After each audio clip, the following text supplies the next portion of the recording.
Mwah! Goodbye. Give me kisses. Hi, my name's Corinne, and this is Zeus. 131 pounds, 4 years old. He sleeps against my daughter's bed every night, and if you sit down anywhere in this house, he will walk over and lay his head across your leg, whether you asked him to or not. We are a happy family. I want you to hear that first because nothing else in the next 10 minutes is going to sound like one. 2 years ago, I watched somebody tie him to a traffic light pole and drive away. I was standing 8 feet from her. She had been my friend since the 9th grade. 8 months old, 81 pounds. A male Cane Corso that age should be pushing 100, and you could count his ribs through the coat. She looped his leash twice around that post on 3rd and Miller, dropped the end on the sidewalk, and walked back to her car while he sat there and watched her do it. I asked her one more time why. She said he was expensive. She said the vet wanted $400 for a hip series she was not going to pay. Then she said the sentence I have repeated in my head about 400 times since. He's taking my time. She got in the car. She did not look back. Not at me, not at him. I stood on that corner screaming at a vehicle that never once touched its brakes. 2 years later, that same woman knocked on my door at 3:52 in the morning with 2 police officers behind her. She was not sorry. She was not there to apologize. She was there because of 3 seconds on a sidewalk. Subscribed to share their silent language. I sat down on that curb because I could not think of anything else to do. I was 29. I had a 6-year-old named Nora who would not walk past the neighbor's beagle, and I had never owned a dog in my life. I was a woman on a corner with somebody else's animal. Zeus did not bark when the car pulled away. He did not pull against the pole. He turned his head, watched the road, then laid down beside me and put his skull across my leg. I felt the whole weight of it settle on my thigh. And he kept watching that road over the top of my leg. Not the pole, not me, the road. I gave myself 2 minutes. He would hit full size in 4 months, 120 pounds, sometimes 40 more. My daughter weighed 41.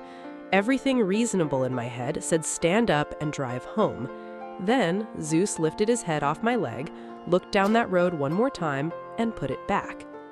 I unwound the leash from the pole. Trent did not say much when I came through the door with him.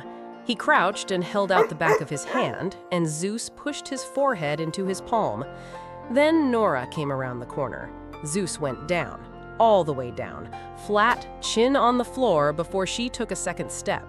Nobody taught him that. He had been left on a street corner 4 hours earlier, and the first thing he did in a strange house was make himself smaller than a child. She was scratching his ears inside a week. By July, she was reading to him on the rug.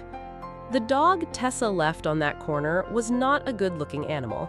He was 20 pounds under where a Cane Corso his age should have been, leg and rib, a coat like dry grass, and he did not know a single command in English. 2 years of feeding changes an animal. So does a vet, a trainer, and a kid who reads to him.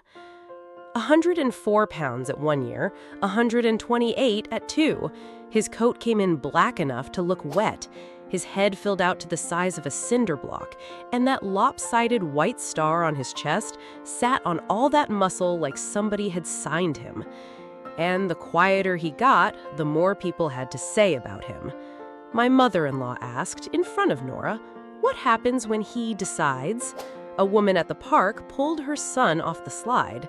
Our county lists the breed as restricted, so there is a rider on our policy and a pause at the vet's desk. I had a training folder 2 inches thick before he turned 2. Nobody ever asked to see it. Here is what they were all missing. Zeus does not bark. In 4 years, I have heard it maybe 5 times. He talks with his weight. When I sit down, his head goes across my leg. When Nora runs a fever, he lies in her doorway and will not eat until she does. That is the whole language. Nobody at that park ever learned a word of it. Tessa lived 2 streets over. I had avoided that corner for a year and a half, and one morning in October, I got careless. Zeus caught the scent before I saw anything. He pulled. 1 time. The only time in 4 years, 128 pounds hitting the end of a leather leash, and the handle opened a strip across my palm. And then he stopped. Comment if she's wrong. Tessa was standing in her driveway with a coffee cup, and she was not looking at me. She was looking at him. She looked for about 3 seconds.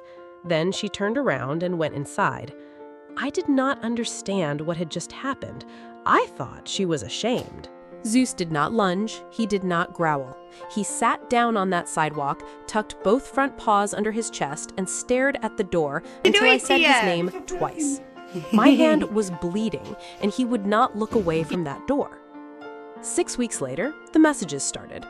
She wanted to talk about the paperwork. That is how she put it. The registration and the microchip had always been in her name. I had asked her 3 times that first winter to sign them over. She never answered. That is the gap she came through. It was 3:52 in the morning in April when somebody knocked. Trent got to the door first, 2 officers on the porch, Tessa on the bottom step in the dark, arms crossed. The officer was polite. He said the lady was reporting a dog in her name and had registration papers and a chip number. Trent said, "His name is Zeus, and he's asleep on my daughter's floor." I came down with the folder. 22 months of vet invoices, rabies, distemper, the $400 hip series she would not pay for, photographs with dates. I told that officer this woman tied him to a traffic light on 3rd and Miller while I watched and never once called to ask whether he was alive. Zeus never came down the stairs. He never made a sound. It was so quiet, I could hear the officer's pen. They told us it was a civil matter and left. 8 days later, a summons came in the mail, and at that mailbox, I finally understood what she saw in her driveway. She did not want the dog she left. She wanted the one I built. The hearing ran 2 hours. I brought the folder, I brought Trent, I brought 2 of her old neighbors who testified about what they saw through a chain-link fence, and I brought Zeus.